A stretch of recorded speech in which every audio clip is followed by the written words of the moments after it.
In this video, we're going to look at how to split the middle term. So we're starting with a trinomial in the form ax squared plus bx plus c, and I'm going to follow these steps.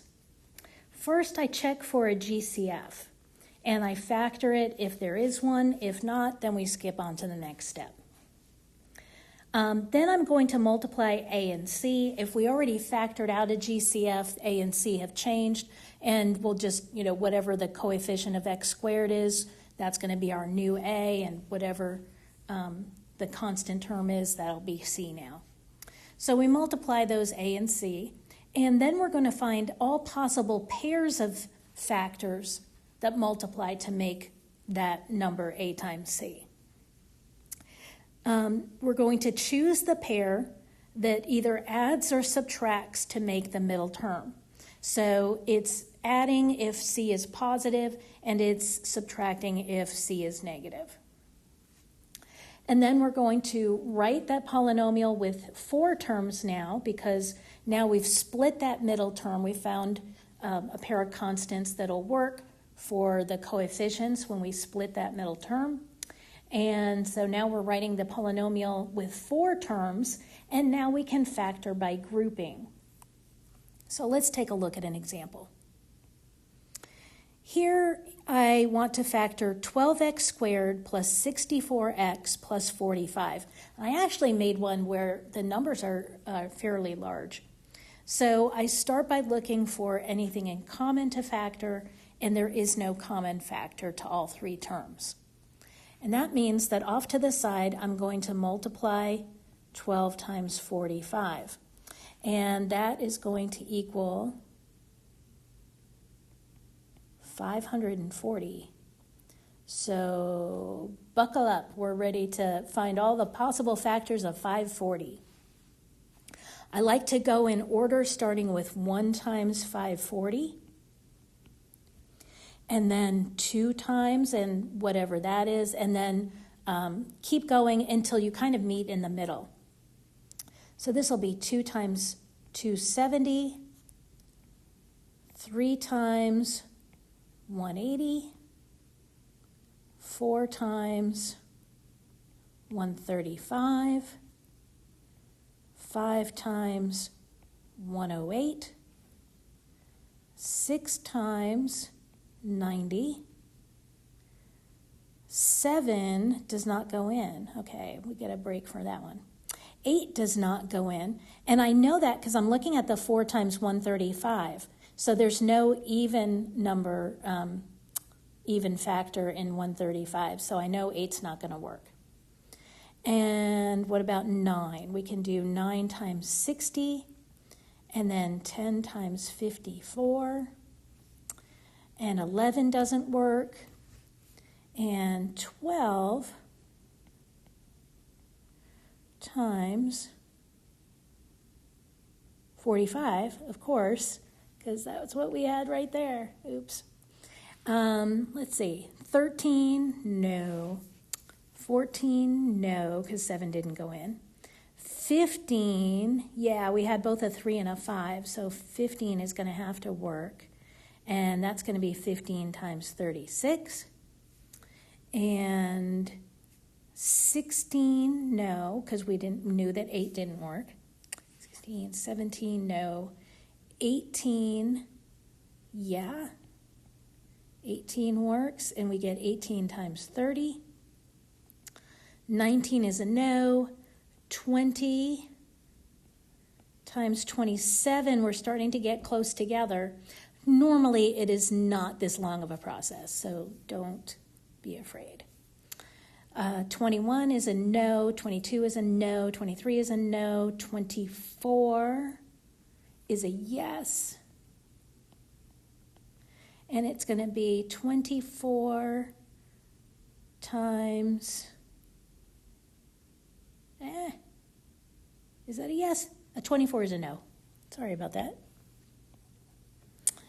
And let's see, 24 is a no, 25, no, 26, no, and then we're up to 27. So we've kind of wrapped around here. So these are all the possibilities. I haven't missed anything. So the nice thing about having every possibility is that if nothing works in my list, it was just never going to happen. So then I would just say it's prime and move on with my life. So now, see that 45 is positive. So that tells me I'm looking to add numbers to make 64. So let's see. Adding to make 64. 60 and 9 makes 69. That's really close. 54 and 10 is 64. Cha-ching. There we go. So I'm going to rewrite my 3-term polynomial, my trinomial, as a 4-term polynomial. And because we want this to be a plus 64, I want a plus 10 and a plus 54. So this is 12x squared plus 10x plus 54x plus 45. So now I have 4 terms. Now I can factor by grouping. I didn't have to write the terms exactly this way. I could have written plus 54x and plus 10x in that opposite order in the center there. So it's really just whatever you like. And in this case, it really doesn't make a difference much one way or the other. So now I group my first 2 terms. What's in common there is I have a 2x in common, and that leaves me with 6x plus 5. And let's check and make sure that that multiplies back to make 12x squared plus 10x. That looks good. Plus, and then I have, yikes, 54x plus 45. What's in common there is a 9. And that leaves me with 6x plus 5 as well. So now I have my common binomial, 6x plus 5. And what's left is the 2x plus 9. And if I FOIL this back out, I'm going to get that. So cha-ching, that is my answer. So that was example 1A. Let's take a look at example 1B. So here I have 6x cubed minus 28x squared plus 16x. What do I have in common? I have a 2x, and then I'm left with 3x squared minus 14x plus 8. Okay, so I factored out my GCF, and for every step from now on, I'm just going to carry that down, copy it each time, but basically ignore it. So the polynomial that I'm worried about factoring is 3x squared minus 14x plus 8. So I'm going to take 3 times 8, which is 24. That's a lot nicer than 540, I'll tell you. And pairs of factors that make 24. 1 times 24, 2 times 12, 3 times 8, 4 times 6. And we've wrapped around, and there's only 4 possibilities. Okay, so this is going to be 2x times 3x squared, and then what am I going to do? How am I going to make minus 14x?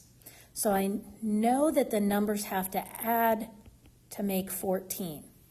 So what's a 14? And that's going to be the 2 and the 12. And I want them, so since we're adding to make 14, we're going to use the same sign, but it's a negative 14. So it's a minus 2 and a minus 12. So I'm going to make it minus 2x minus 12x plus 8. And again, I could have done minus 12x and then a minus 2x. It'll work out. It doesn't look the same in the middle, but at the end, you get the same answer. Okay, so I carry down my 2x. And then I have 3x squared minus 2x. What's in common is just an x. And I'm left with 3x minus 2 minus, I'm going to make this plus and put a minus here.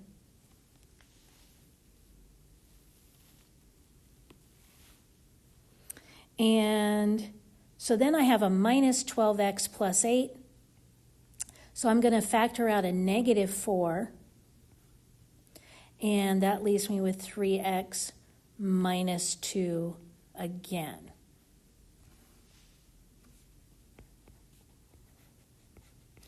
Two x comes down. My common binomial is 3x minus 2. And then we have x minus 4. And that is my final answer there. And that's that technique.